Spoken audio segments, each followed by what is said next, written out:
Everyone feared the ruthless billionaire fiancée, until the poor black maid slapped her and changed everything. Mama, why is that lady always so mean? Clara Johnson froze mid-step in the grand hallway of the Cole estate, a stack of freshly folded linens pressed against her chest. She looked down at her 3-year-old daughter Lila, whose big brown eyes blinked up at her with a kind of honest innocence that only children carry. Lila's small hand was wrapped around 2 of Clara's fingers, the way it always was when the little girl sensed something wrong in the air. Clara crouched down, balancing the linens on her knee, and smoothed a loose braid away from Lila's face. "Baby, some people are just carrying pain they don't know how to put down," she whispered. "That doesn't make it okay. But that's the truth." Lila scrunched her nose. "Does she carry it like we carry laundry?" Clara laughed softly despite herself. "Yeah, baby. Something like that." It was a Tuesday morning in early October, and the Cole estate sat like a crown on the edge of Westfield, Connecticut. 12,000 square feet of marble floors, cathedral ceilings, and cold perfection. Adrian Cole had built his empire from scratch, turning a struggling logistics company inherited from his late father into a global empire worth $9 billion. The press called him brilliant. His competitors called him ruthless. His staff called him Sir, always, without exception. But it wasn't Adrian that made the staff's hands shake every morning. It was her. Vanessa Blackwell. Adrian's fiancée had moved into the estate 3 months ago, and in that time, she had transformed the already tense atmosphere into something suffocating. She was beautiful the way sharp glass is beautiful, stunning to look at, dangerous to touch. She wore her cruelty like a designer perfume, spritzing it liberally over everyone unfortunate enough to work in her presence. Clara had been employed at the Cole estate for 14 months. She'd arrived desperate, a single mother with a baby on her hip, 2 months behind on rent, and a resume that barely filled half a page. The housekeeper, Mrs. Deborah Finch, had taken a chance on her. Clara had repaid that chance with relentless work, quiet dignity, and a work ethic that impressed even the most stoic of the other staff. She had weathered a lot in those 14 months. Loneliness, exhaustion, the quiet sting of being invisible in a house full of luxury she could barely afford to clean. But she had managed, because at the end of every shift, she picked up Lila from the small staff daycare room on the estate's east wing, a benefit Mrs. Finch had quietly arranged, and she held her daughter, and the world made sense again. Vanessa had threatened that peace from day one. "You there, Maid," had been her opening words to Clara 3 months ago, on a Monday morning when Vanessa had swept into the kitchen like a storm in stilettos. She hadn't learned Clara's name in the weeks since. She hadn't tried. The nicknames had rotated since then. The help. That woman. You people. Each one delivered with a smile so practiced it almost looked real. Clara had absorbed it all in silence. Not because she was weak. Anyone who knew her understood that. She was silent because she was strategic. Because Lila needed this job. Because the rent on their small apartment in Bridgeport was $2,000 a month, and her savings account held exactly $47.16. Because sometimes survival looks like swallowing your pride. But even the most patient woman has a limit. That Tuesday morning, Clara settled Lila into the daycare room with a kiss on the forehead, a juice box, and her worn stuffed rabbit, Mr. Ears. She returned to the main corridor, linens in hand, and was halfway to the East guest suite when she heard the voice. "Oh, wonderful. The help is wandering the halls again." Vanessa stood at the top of the grand staircase in a silk robe and diamond earrings, coffee mug in hand, looking down at Clara with the particular brand of contempt she reserved for people she considered beneath acknowledgement. "Good morning, Miss Blackwell," Clara said. "Even. Steady. Is it?" Vanessa descended 2 steps. "Because from where I'm standing, the linens were supposed to be in my suite an hour ago. I've been waiting." Clara glanced at the mahogany clock on the wall. It was 8:04 a.m. Linens were scheduled for 9 o'clock. "I'm sorry, ma'am, the schedule. I don't care about your schedule." Vanessa reached the bottom of the stairs, close enough now that Clara could smell her perfume, something expensive and floral that felt like a warning. I care about efficiency, which clearly isn't something you people are built for. The hallway was not empty. Thomas, the groundskeeper, stood near the side door pretending to inspect his clipboard. Maria and Daphne, two of the other maids, had paused in the sitting room archway, eyes wide, pretending to arrange flowers. Even Frederick, the estate's chef, had gone still in the kitchen doorway. They were all watching. They were all waiting. Because this happened every time. Vanessa would corner someone. Corner them, humiliate them, and walk away refreshed, the way some people feel better after workout. Clara's jaw tightened. She kept her voice low and professional. Ma'am, the linens are scheduled to be turned at 9. That has been the estate's schedule since before your arrival. If you'd like to discuss a change, I'm happy to bring that to Mrs. Finch. Vanessa's eyes narrowed. Something shifted in her expression, something almost pleased, like a cat that had just seen a mouse move. Discuss it with Mrs. Finch? She laughed, and it wasn't kind. Tell me, where exactly are you from? Because wherever it is, they clearly didn't teach you how to speak to your betters. The words fell into the hallway like stones into still water. Clara felt them. Every person in that corridor felt them. She thought of Lila. She thought of the $47. She thought of every morning she had swallowed her tongue and kept walking.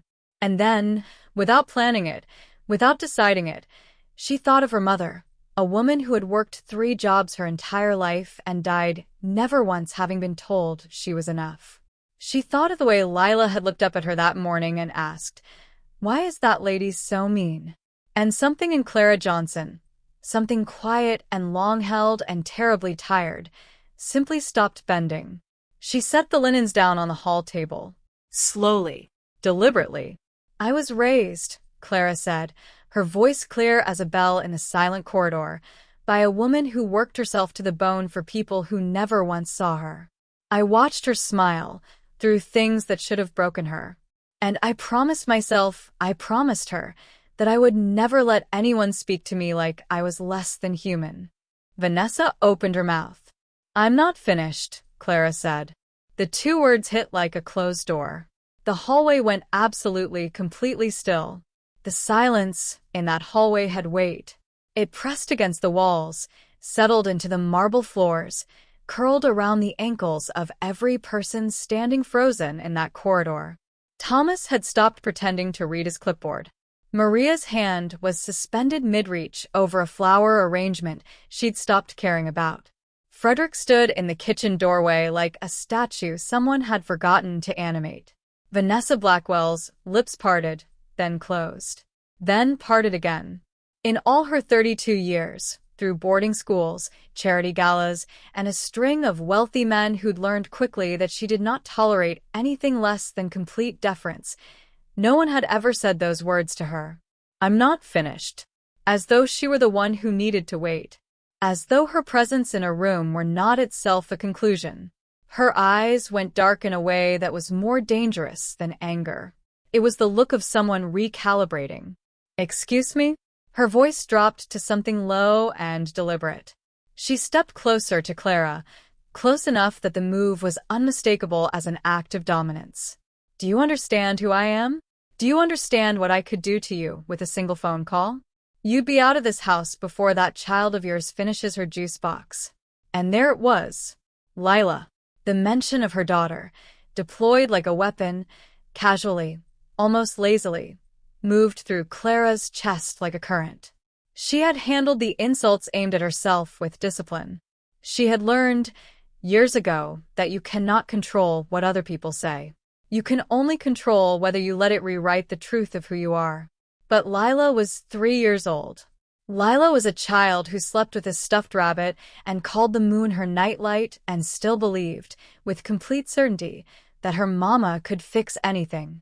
Lila had nothing to do with Vanessa Blackwell's wounded ego or her desperate need to have power over someone, anyone, in a house where the only man who mattered barely looked at her. Something unlocked inside Clara Johnson. Not rage. Rage is hot and blind. What moved through her in that moment was cleaner than rage, a kind of total, crystalline clarity. Like a fog that had been hovering for months had finally, completely lifted. "Don't," Clara said quietly, "bring my daughter into this." "Or what?" Vanessa's smile curved, slow and satisfied. She was enjoying this now. She turned slightly, making sure the staff in the corridor could see her face. Performing for them, Clara realized, the way she always did. Every cruelty was a performance. Every humiliation was a show. "You'll quit? Please. You need this job more than this job needs you. Women like you always do." "Women like me," Clara repeated. Vanessa tilted her head. "Hard workers. Very dedicated." The pause before the word made it sound like an insult. "Salt of the earth, isn't that what they say? You people keep the world running so the rest of us don't have to think about it." You people. There it was again. The same two words, dropped the same casual way, for the third time in 3 months. And Clara understood, with sudden and absolute certainty, that Vanessa would keep using them, would keep reaching for them the way someone reaches for a familiar tool. Because they had always worked before. Because no one had ever made them cost anything. Clara looked at her. Really looked at her. Past the silk robe, past the diamonds, past the practiced cruelty. And what she saw was a woman who was terrified. Terrified of a man who walked through his own house like a ghost, barely present, constantly somewhere else even when he was standing right beside her. Terrified of irrelevance. Terrified of being seen clearly. Clara almost felt sorry for her. Almost. "You need to stop talking now," Clara said. "I need to." Vanessa's laugh was sharp and disbelieving. "Are you serious? Do you know?" She didn't finish the sentence. What happened next took less than 2 seconds and changed everything. Clara's right hand moved. Open palm. A single, clean, swift motion, not vicious, not out of control, but firm, deliberate. The sound of it cracked through the corridor like a branch snapping in a winter storm. Vanessa stumbled back 1 step, hand flying to her cheek, eyes wide with shock so complete and absolute that for a full 3 seconds, her face held no expression at all. Just blank, naked, unguarded astonishment. And then, from somewhere deep in the house, the sound of footsteps. Everyone in the corridor turned. Adrian Cole stood at the far end of the hallway. He was dressed for the office. Charcoal suit, no tie, collar button open the way it always was before 9 a.m. He held a phone in one hand, though he was no longer looking at it. He was looking at the corridor. At Vanessa, hand pressed to her cheek. At Clara, standing straight and unmoving, linen still resting on the hall table beside her. Nobody spoke. Adrian's expression was unreadable, which, if you worked for him, you knew was not the same thing as blank. Adrian Cole's face was a precision instrument. Every micro-movement meant something. And right now, his eyes, dark, sharp, perpetually calculating, were moving between the two women with the focused attention of someone solving a problem they hadn't expected to encounter before breakfast. Vanessa found her voice first. "Adrian."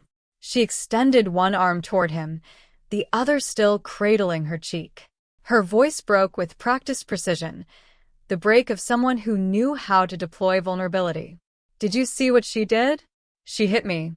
This employee of yours physically assaulted me, and I want her removed from this house immediately." The corridor held its breath. Every staff member present had stopped pretending to do anything else. Thomas, Maria, Daphne, Frederick, who had taken 3 quiet steps out of the kitchen doorway. Even Mrs. Finch, who had apparently emerged from her office at the sound of the crack, stood near the back of the corridor with her hands folded and her face careful. Clara did not move, did not apologize, did not reach for the linens or shift her weight or look at the floor. She stood exactly as she was, shoulders back, chin level, gaze steady, and waited. Because she had made her choice. She had known at the moment her hand moved. She had known that it might cost her the job, the apartment, the $47 she couldn't really afford to lose. She had known it might mean packing Lila's rabbit and her own small life into 2 bags and starting over somewhere new. She had done it anyway. Because some things, once you let them pass, become permanent. Some silences, once you swallow them, become the shape of who you are. And Clara Johnson had decided, in the space of a breath, that she would not let this moment become the shape of her. Adrian Cole looked at his fiancée. Then he looked at Clara. "Vanessa," he said at last, his voice even and unhurried, "go upstairs." Vanessa blinked. "Adrian, I just told you she. Go upstairs." He repeated it the same way, same tone, same pace, no inflection added. But something in it was final. The color drained slightly from Vanessa's face. She looked at the staff, looked at Clara, and then, with a smile that was all sharp edges and cold fury, she turned and walked up the staircase without another word. Her footsteps receded. A door closed somewhere above. Adrian looked at Clara.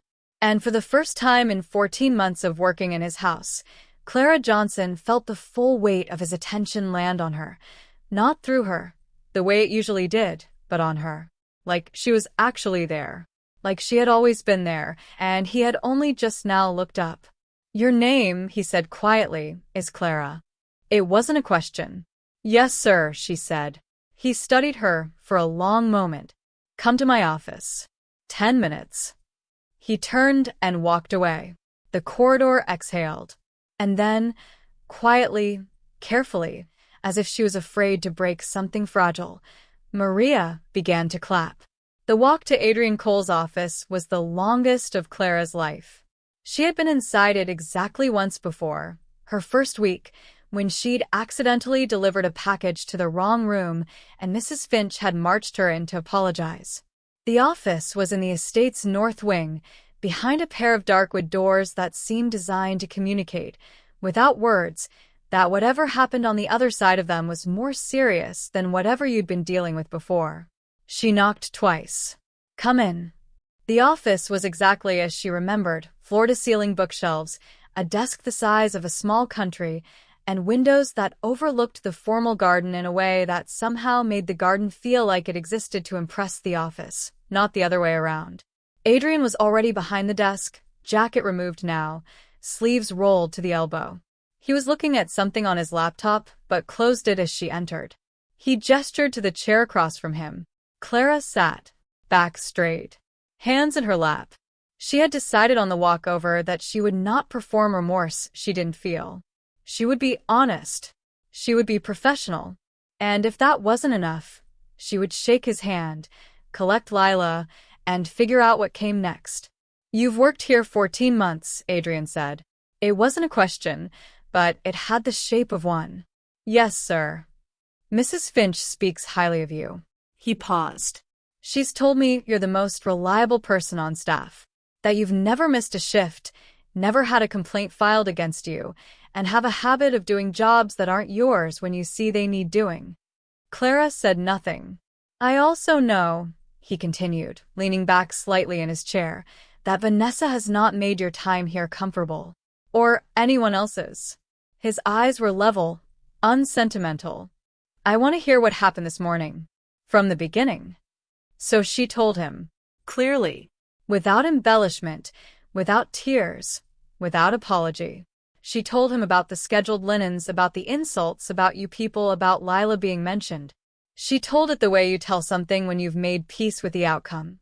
Plainly, because the truth doesn't require decoration. When she finished, Adrian was quiet for a moment. "The things she said to you," he said finally, "were unacceptable." "Yes," Clara agreed. "They were." Something shifted slightly in his expression, the faintest trace of something that might have been respect, or surprise, or both. "And the slap. I won't pretend I planned it," Clara said honestly. "But I won't pretend I regret it either. She brought my daughter into it. My daughter is 3 years old and had nothing to do with any of this." Adrian's jaw moved slightly. "How old did you say?" 3. He looked at the desk for a moment. Something moved across his face, something personal, something he tucked back away before it could be identified. Her name? Lila. He nodded once, slowly. Then he was quiet again, and the quality of that quiet was different from before, less executive, more human. Clara had heard pieces of Adrian Cole's story, the way you hear things in a house like this. In fragments, overheard, half-assembled. She knew he had lost his mother when he was 7.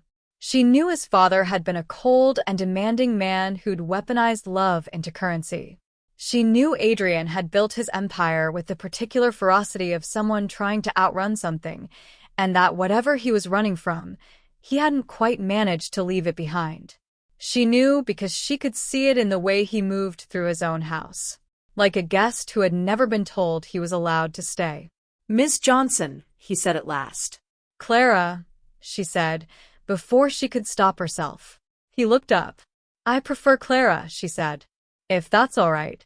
For the first time since she had entered the room, possibly the first time since she had known him by sight, something in Adrian Cole's expression loosened. It was barely there, gone almost as it came, like a light turned on briefly in a room you weren't sure was occupied. Clara, he said. You're not being dismissed. She exhaled slowly. But I need you to understand that what happened this morning cannot be the pattern going forward.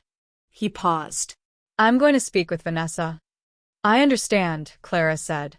Do you want to say anything else? She considered.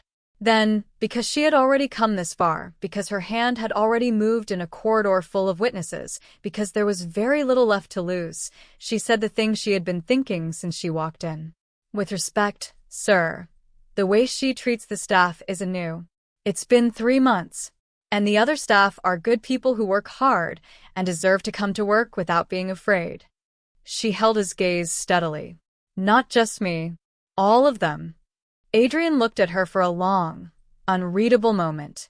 You're advocating for people who aren't in this room, he said. Yes, sir. Another pause. Longer this time. That's either brave or foolish. My daughter asked me this morning why that lady was so mean, Clara said. I told her some people carry pain they don't know how to put down. She stood, smoothing the front of her uniform. I still believe that. But carrying pain doesn't give you the right to unload it onto people just trying to do their jobs. She picked up the metaphorical linens of herself, her dignity, her clarity, her small, tired courage, and walked to the door. Clara. She turned. Adrian Cole was looking at her in a way she couldn't quite name. Like someone seeing a color they hadn't expected to encounter in a painting they thought they already understood. Thank you, he said quietly, for being honest. She nodded once and walked out into the hallway, where Mrs. Finch was waiting with both hands pressed to her heart and tears that she absolutely refused to let fall gleaming in the corners of her eyes. Something shifted in the Cole estate after that Tuesday morning. It didn't happen all at once. It moved through the house the way warmth moves through cold stone, slowly from the inside out, taking longer than you expected but becoming, eventually, undeniable. The first thing that changed was the atmosphere of the staff corridors. For 3 months, the back hallways of the estate, the ones Vanessa never walked, the ones that connected kitchens to linen closets and service entrances to back staircases, had been places where people moved quickly and spoke in low voices, like occupants of a house where someone volatile was sleeping nearby. People had developed habits, checking corners before speaking, listening for the click of heels on marble, eating lunch in staggered shifts to avoid large gatherings that might be perceived as threatening. By Wednesday morning, those habits began to loosen. Frederick made a full pot of coffee at 9 a.m. and set it in the staff room with a handwritten note that said, "Help yourself." Thomas left 2 bags of apples from the kitchen garden on the counter beside it. Maria and Daphne sat down together at the table and ate breakfast at the same time, talking in normal voices, not whispering. Clara noticed all of it. She moved through her shifts quietly, the way she always did, but something in the quality of the quiet had changed. It no longer felt like hiding. It felt, tentatively, like peace. Vanessa had not come downstairs since Tuesday. No one spoke of this directly. No one needed to. There was an understanding among the staff, the wordless, efficient communication of people who share a space and have learned to read its moods, that something had broken loose in the estate's power structure, and no one was in a rush to reseal it. On Wednesday afternoon, Clara was restocking the library when she heard small footsteps behind her. She turned to find Lila standing in the doorway in her yellow dress, Mr. Ears hanging from one fist, looking at the bookshelves with the enormous, reverent eyes of someone encountering a cathedral for the first time. "Mama," she breathed, "are all those stories?" "Most of them, baby." Lila stepped carefully inside, the way she always moved in rooms she hadn't been given explicit permission to enter, tentative, watchful, deeply respectful of spaces that weren't hers. It was one of the things about her daughter that simultaneously broke Clara's heart and filled it, the fact that even at 3, Lila had learned to measure how much space she was allowed. "Can I look?" "Just look, okay? Don't touch the shelves." Lila clasped Mr. Ears to her chest with both arms, her version of tucking her hands in her pockets, and walked the length of the bottom shelf with her face very close to the spines, reading letters she mostly didn't know yet, her lips moving silently. Clara went back to her inventory, listening to the sound of her daughter breathing in that beautiful, book-filled room, and tried not to feel the ache of it too deeply. "She yours?" Clara spun around. Adrian Cole stood in the library doorway. He was in more casual clothes than she'd ever seen him in, dark trousers, a simple gray sweater, and he was holding a glass of water, looking at Lila with an expression that Clara, after a moment, identified as surprised softness. The look of a person encountering something unexpectedly gentle in a day that had not been full of gentle things. "Yes, sir." "I'm sorry," she wandered in aisle. No. He shook his head slightly. "It's fine." He was still looking at Lila, who had not noticed him yet. "Does she like books?" "She loves them. She can't read yet, but she likes she says the letters look like tiny people having conversations." Something happened in Adrian's expression that Clara didn't have a word for. He looked at Lila for another moment, then looked at Clara, and there was a question in his eyes that he didn't ask out loud. Lila turned then and noticed him. Children, Clara had always believed, were the most accurate readers of character in existence. They hadn't yet learned the social performances that adults use to mask themselves. They saw what was actually there. Lila looked at Adrian Cole, this tall, serious, expensive man standing in the doorway of his own library, and after a moment of consideration, held up Mr. Ears. "This is Mr. Ears," she said gravely. "He's a rabbit." A beat of silence. And then Adrian Cole, $9 billion empire, ruthless reputation, the man his competitors called an iceberg because the danger was mostly below the surface, crouched down slightly and said, with complete seriousness, "He looks very reliable." Lila nodded. He is.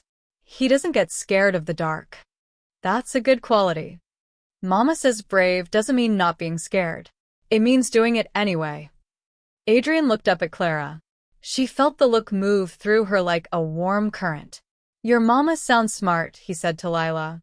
"She's the smartest," Lila confirmed, with the absolute certainty of someone who has never once doubted this. She turned back to the bookshelf. "These letters are having a party," she announced, pointing at a particularly ornate spine. "See? They're all dressed up." Adrian straightened and looked at Clara, and this time the expression on his face was not unreadable.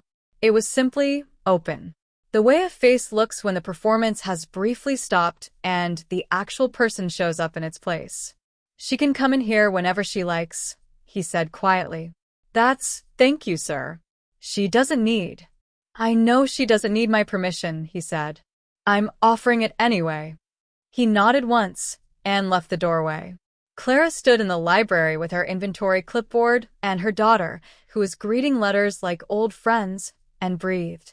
That evening, she went home to their apartment in Bridgeport, made Lila pasta with butter, and sat at their small kitchen table while her daughter drew pictures of letters having parties. Clara looked at the $47 in her account, Still 47, because her next payday wasn't until Friday, and for the first time in longer than she could remember, the number didn't make her panic. She wasn't sure why. She fell asleep to Lila's breathing and the sound of the city outside their window, and dreamed, for the first time in months, of nothing in particular. Just warmth. Just color. Just something beginning. It was Mrs. Finch who told Clara, on Thursday morning, that the engagement was over. She said it the way she said most significant things, briefly, practically, without drama, as she was refilling her own coffee cup in the staff kitchen.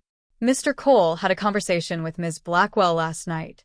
She'll be vacating the estate by the weekend. I thought you should know, given the events of this week. Clara received this information quietly. Is he all right? Mrs. Finch looked at her over the rim of her cup with an expression that was something between assessment and warmth. That's an interesting first question, she said. Most people would ask about the details. I don't need the details. Mrs. Finch considered this. Set down her cup. He's not the same kind of all right as before, she said finally. But I think that might actually be progress. Clara nodded and went about her day. What she didn't know, what no one on the estate staff knew with any completeness, was what had transpired in Adrian Cole's private study on Wednesday night. She would only learn parts of it later, in fragments, from things he said and didn't say in the weeks that followed. What had happened, in essence, was this. Adrian had sat down with Vanessa in his study, and instead of the conversation he had intended, measured, fair, a listing of specific incidents and expectations going forward, something else had happened entirely. He had heard himself speaking and realized, with the clarity that sometimes arrives disguised as exhaustion, that he was reciting lines he had rehearsed for months. That he had become, in this relationship, a performer of his own life. That he had chosen Vanessa not because she made the world feel warmer, but because she made the world feel familiar, cold and demanding and conditional in the ways he had always expected love to be. His father had loved him with conditions. His father had praised him only when he performed, only when he succeeded, only when he was useful. Adrian had spent his adult life building an empire partly to prove that he could meet conditions no one could reasonably impose on him, and in doing so, had surrounded himself with people and situations that confirmed the architecture of that original wound. He had never examined this with the lights on. But on Wednesday night, for reasons he could not fully articulate, he found himself thinking about a woman in his hallway who had set down a stack of linens and said, "I'm not finished," to a person who outranked her by every social metric available. He thought about a 3-year-old girl holding a stuffed rabbit up like an offering and saying he doesn't get scared of the dark. He thought about what it meant, what it actually meant in practice, to do something anyway. He ended the engagement. Vanessa had not taken it quietly, but she had taken it. The house absorbed the aftermath the way it absorbed most things, walls holding it, silence processing it, morning eventually arriving to replace it. By Friday, Vanessa's things were being collected by a moving company. The estate staff moved through their work with careful professionalism, but there was an unspoken quality to the day, like a collective exhale that had been held for 3 months. Clara was in the East Garden with Lila. Her daughter had been given permission by Mrs. Finch to spend an hour in the garden on Friday afternoons as a small reward for being, as Mrs. Finch put it, extraordinarily well-behaved for a 3-year-old, when she heard footsteps on the flagstone path. Adrian came around the garden hedge in the clothes he clearly wore when he wasn't performing being a billionaire. The gray sweater again, worn in dark jeans, no watch. His hair was slightly less structured than usual. He looked, Clara thought, like a man who had put something down recently and hadn't yet decided what to pick up in its place. He stopped when he saw them. Lila was crouched at the base of the garden's ornamental fountain, in deep negotiation with a caterpillar she had named Gerald. Clara was sitting on the stone bench nearby, watching, not intervening. "Gerald is moving too slow," Lila informed Adrian, who had come to stand a polite distance from the fountain. "He might be thinking," Adrian offered. Lila looked up at him with serious consideration. About what? "Becoming something else," he said. "Caterpillars do that. They spend a long time as one thing, and then they change into something completely different." Lila turned this over. "Does it hurt?" A pause. "I think," Adrian said carefully, that it probably feels strange. But that strange isn't the same thing as bad. Lila nodded slowly, accepting this with the philosophical openness of early childhood. Okay, Gerald, she told the caterpillar. Take your time. Adrian looked at Clara. Clara looked back at him. There was something new in the space between them, something that had not existed 5 days ago. It didn't have a name yet. It was the kind of thing that precedes names, that exists in the breath before a sentence, in the moment before a person decides to say the true thing instead of the safe one. I owe you an apology, he said. You don't. I do. He sat down on the other end of the stone bench, leaving plenty of distance between them, and looked out at the garden. I let things go on too long. I told myself it wasn't my place to intervene between an employer and an employee, which was a convenient thing to tell myself. He paused. It let me avoid seeing things I didn't want to see. Clara was quiet. I've been doing that for a long time, he said, with the tone of someone hearing themselves say something true for the first time. Arranging my life, so I don't have to see the things I don't want to see. That's a human thing, Clara said. He looked at her. Most people do that, she said. It's easier. You don't, he said. You walked into a corridor, and you saw exactly what was there, and you responded to it honestly. He paused. Even when honesty was expensive. She thought about the $47, about Lila's rent, about the possibility of losing all of it for a slap and 2 words. It was expensive, she agreed. I'm sorry it cost you anything. He said it directly, without deflection. It shouldn't have. Gerald the caterpillar, apparently tired of being observed, had vanished into the garden somewhere. Lila was now examining a patch of clover with total absorption. She's remarkable, Adrian said, nodding toward Lila. She's everything, Clara said simply. He looked at her again. That look she was beginning to recognize, the one where the performance briefly stopped and the person arrived. You're doing this alone, he said. It wasn't a question, but it wasn't unkind. It was the voice of someone paying attention. Yes. By choice. By circumstance, she said. Her father wasn't someone who stayed. A pause. I stopped waiting for people who don't stay. Something moved in Adrian's face. A recognition. A resonance. The kind that moves between people when they have carried similar things in different containers. I think I've been waiting, he said quietly, for something. For someone to stay. Without knowing that's what I was waiting for. He stopped. Seemed to decide something. And I've been choosing wrong, because I didn't know I was choosing at all. Clara didn't respond immediately. She let the words sit, which was something she was good at, letting silence have its proper room. Gerald's going to be a butterfly someday, Lila announced from across the garden, to no one in particular. Clara smiled. Adrian, beside her, smiled too. And in that garden, on that Friday afternoon, with the light coming golden through the hedgerow and a 3-year-old naming caterpillars and 2 people sitting in the easy silence of something not yet begun but already feeling true, the Cole estate breathed in a way it had not in a very long time. Like something had finally been let in. 3 months after Vanessa Blackwell's moving truck pulled out of the estate's front gate, Clara Johnson received an envelope.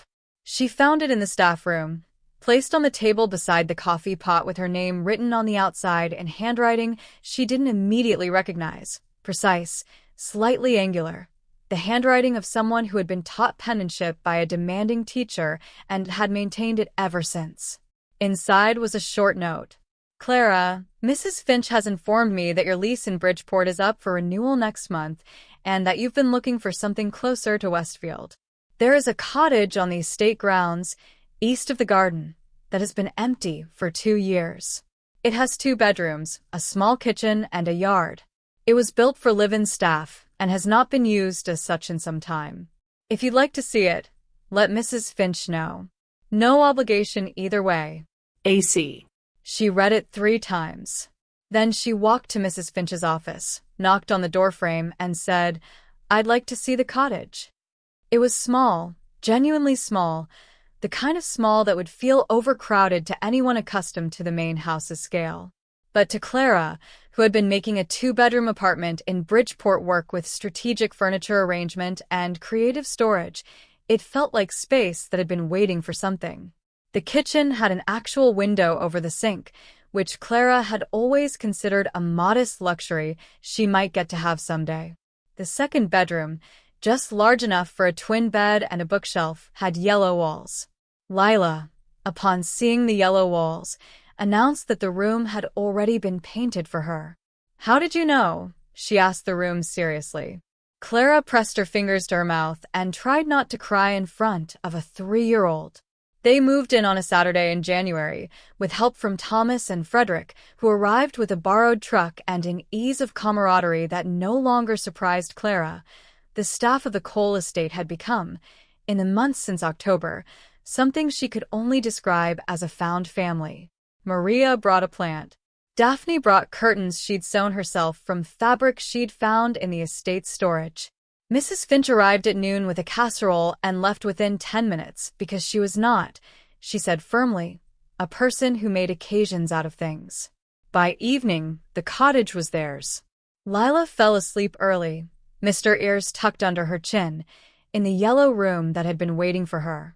Clara sat on the small cottage porch with a mug of tea, listening to the estate go quiet, the particular quiet of a large house settling into night, the distant sound of wind in the formal hedges, the glow of the main house windows warm and steady in the January dark. She heard footsteps on the path. Adrian appeared around the corner of the hedge, hands in his jacket pockets, breath misting in the cold air. He had been doing this in recent weeks, appearing in the spaces where she was, without announcement, with a casualness that might have seemed calculated if it weren't so obviously unplanned. He would appear in the kitchen when she was finishing her shift and spend 20 minutes talking to Frederick about nothing in particular. He would wander into the garden on Friday afternoons. He had started, without explanation, keeping picture books in the library. Lila had noticed this before Clara allowed herself to. "The man with the gray sweater keeps putting books at the bottom shelf," she'd reported one afternoon, with the investigative certainty of someone who understood that adults communicate in actions when they're afraid of words. "Does he?" Clara had said very carefully. "He put a bunny one," Lila said. "I think he knows about Mr. Ears." "I think," Clara had said, "he might be paying attention."